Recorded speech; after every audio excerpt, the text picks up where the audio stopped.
Hello guys. तो आज का हमारा ब्लॉग शुरू होता है हम गाज़ियाबाद की बारिश से, क्योंकि हम निकल पड़े हैं अपनी इस साल की बेहतरीन यात्रा जो है उज्जैन की यात्रा में।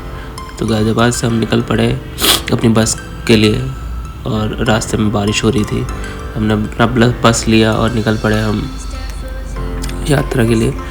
तो बस हमारी 8:30 बजे थी और हम निकल पड़े उसको लेने के लिए। फिर रात को हमारी बस जो है रुकी एक जगह पे डिनर के लिए। तो हमने वहाँ पर खाना वाना खाया, वहाँ के नज़ारे देखे। बहुत ही ठंड का माहौल है यूपी में आज और बहुत ही खूबसूरत ये सफ़र रहेगा आज का। तो बने रहिए हमारे साथ। ये ब्लॉगिंग बहुत ज़्यादा ही ठंड का माहौल है इस तरफ और फिर हम अपने सफ़र की शुरुआत कर रहे हैं। सुबह हो चुकी है और हमारा बस जो है 15 घंटे का है।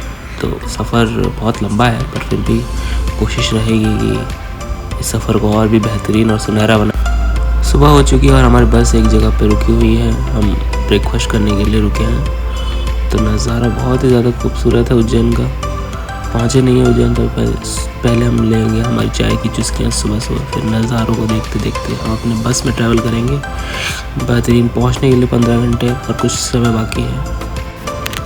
गाज़ियाबाद से उज्जैन का जो सफ़र है वो 15 घंटे का है। आपको कश्मीरी गेट से बस मिल जाती है हर समय उज्जैन के लिए। 15 घंटे का ये सफ़र रहता है और करीबन 1500 के अराउंड जो है बस टिकट किराया ले जाते हैं।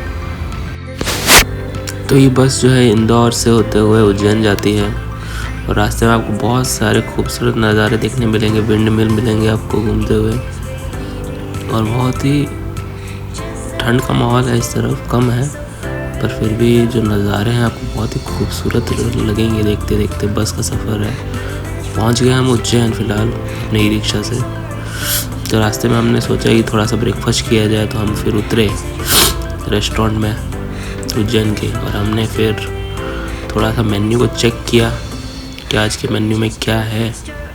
तो फिर हमने साधारण से एक पूरी और सब्ज़ी मंगाई जो कि बहुत ही टेस्टी थी। फिर निकल पड़े हम अपनी पहली मंदिर की तरफ जो कि है भारत माता मंदिर, जो कि महाकालेश्वर के बिल्कुल सामने ही है।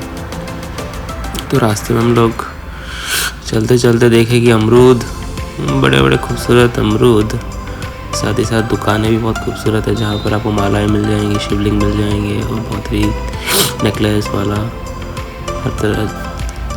पहुँच गए फिर हम भारत माता मंदिर में, हमारी जो बहुत ही खूबसूरत मंदिर है भारत माता। उसके सामने ही एक जो है महाकालेश्वर का धर्मशाला है जहाँ पर लुकते हैं लोग और बहुत ही खूबसूरत मंदिर है ये। तो चलिए निकल पड़ते हैं हम अपनी दूसरी यात्रा के लिए जो है हमारा मेन महाकालेश्वर का मंदिर। तो रास्ते में यहाँ पर आपको चलना पड़ेगा बहुत पैदल, थोड़ा सा 500 मीटर अराउंड, क्योंकि खूबसूरत नज़ारे तो देखने हैं और भगवान के पास पहुँचने के लिए तो आपको थोड़ा सा मेहनत तो करनी पड़ेगी। तो चलते चलते हम महाकाल महालोक में आपका स्वागत है।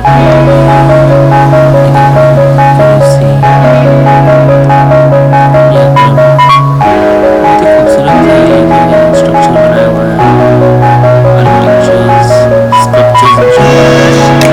है, खूबसूरत है। लोगों के लिए आकर्षण का केंद्र है यहाँ पर कि लोग बहुत संख्या में यहाँ पर घूमने आते हैं और दर्शन करते हैं भगवान श्री महाकाल जी के। और इस जीवन में क्या ही रखा है, बस हर हर महादेव का जाप कीजिए और जीवन को अपने सार्थक बनाइए। तो मैं और मेरे साथी हम 12 लोग आज यहाँ पर एक साथ दर्शन करने आए। पहली बार हमारा ये ट्रिप रहेगा और उड़िया वाले जहाँ भी जाते हैं तो फुल बवाल तो करते ही हैं, पूरा किरकिरा कर देते हैं हम पूरा कुछ। तो मेरे साथ भी कुछ ऐसा ही हुआ। मेरे कुछ साथी जो मेरे साथ गए हुए थे उन्होंने फुल मज़ा किया और एंजॉय किया, भक्ति की, दर्शन किए अच्छे से। तो देखिए खूबसूरत नज़ारे जो है बहुत ही ज़्यादा अट्रैक्टिव है। यहाँ रात को लाइटिंग शो भी होता है, लोग शाम को यहाँ पर रुकते हैं देखने के लिए। बहुत ही ज़्यादा बेहतरीन ये जो है नज़ारा है यहाँ का।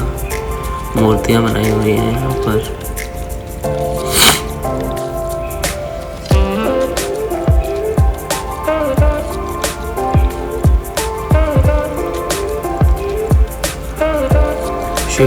आरती के जो है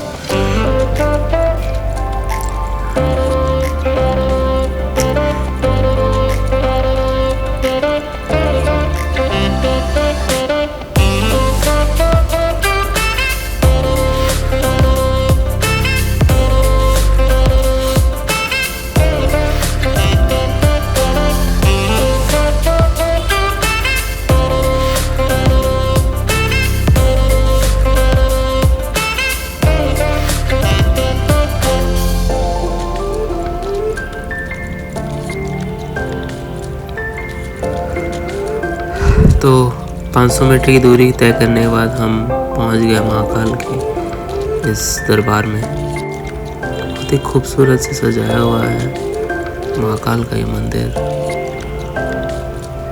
काफ़ी तादाद में लोग आए हुए हैं यहाँ पर दर्शन के लिए, क्योंकि संडे का वक्त है और हम घुस चुके हैं।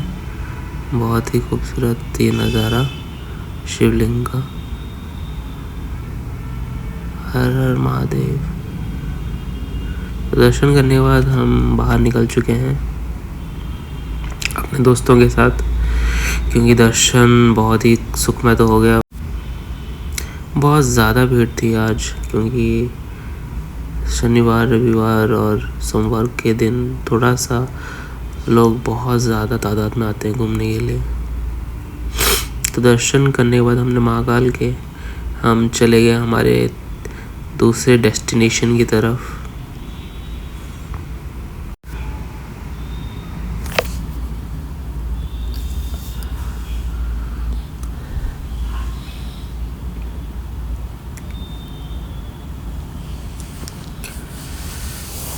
तो महाकाल के दर्शन होने के बाद बहुत सुकून मिला, बहुत ही शांति मिली, मतलब अंदर से ना खूबसूरत। फिर हम चल दिए रामघाट की तरफ, जो कि है महाकाल के समीप ही है, जहाँ पर शाम को आरती होती है। रामघाट जो कि शिप्रा नदी के किनारे है, वहाँ पर शाम को आरती होती है। और शाम को आरती देखने के लिए पहुँच गए हम अपने दोस्तों के साथ। बहुत भीड़ थी और आरती तो एकदम गजब की हुई। मतलब ये जो किस्मत से मिलता है ना, ये मौका मिलने का, सौभाग्य प्राप्त होता है ये दर्शन करने का, चाहे वो आरती की हो, चाहे वो भगवान के दर्शन के ही बिना हो, बहुत ही दुर्लभ होते हैं और बहुत ही ज़्यादा मतलब आपके लिए मतलब एक सुखद अनुभव से कम नहीं है ये सफ़र। और बहुत ही ज़्यादा लोग आए हैं आरती को देखने, आरती करने, इस जो है प्रार्थनाएं करने, अपना सुख दुख सब प्रकट करने। तो शिप्रा नदी है, बहुत खूबसूरत नदी है जहाँ आरती होती है। तो हमने भी दर्शन किए, आरती करी और दोस्तों के साथ। तो यहीं के शिप्रा नदी के साथ ही एक और मंदिर है, प्राचीन राम मंदिर है ये शायद, और ये शिप्रा नदी के किनारे ही है। बहुत ही खूबसूरत मंदिर है। यहाँ पर शाम को पूजा होती है और फिर पूजा के बाद हम निकल पड़े वापस हमारी एक और दर्शन के लिए, जो है हरसिद्धि टेम्पल, वहीं इसी में है रामघाट के। तो यहाँ भी शाम की आरती, दिया जलाने का एक जो है भक्ति देखने पहुँच गए हम।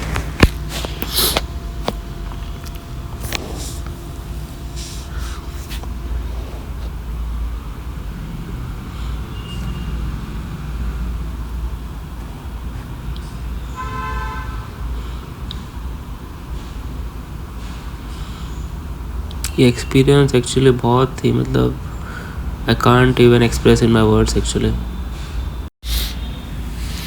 तो ये जो दिया जला रहे हैं चढ़ के, मतलब ये देखने लायक, बहुत ही देखने लायक, आकर्षणीय है। हरसिद्धि टेम्पल जो कि सामने ही है। महाकालेश्वर के दर्शन के बाद आप यहाँ आते हैं। दर्शन के बाद हमें लगी भूख और हम आ गए अपना रात का डिनर करने दोस्तों के साथ। खाना तो नहीं खाया था सुबह से, पर बहुत भूख था। दर्शन करने के बाद महाकाल के, हरसिद्धि मंदिर के बाद बहुत ही ज़्यादा भूख लगी, तो हम झपटने लगे खाने की तरफ। इतनी भूख कि मंगवाते रहे खाते रहे, मंगवाते रहे खाते रहे। कैसा लगा रे भैया? अब देखो, बस बस शुद्ध शाकाहारी भोजन खा के मन दुर्लभ तृप्त हो गया हमारा।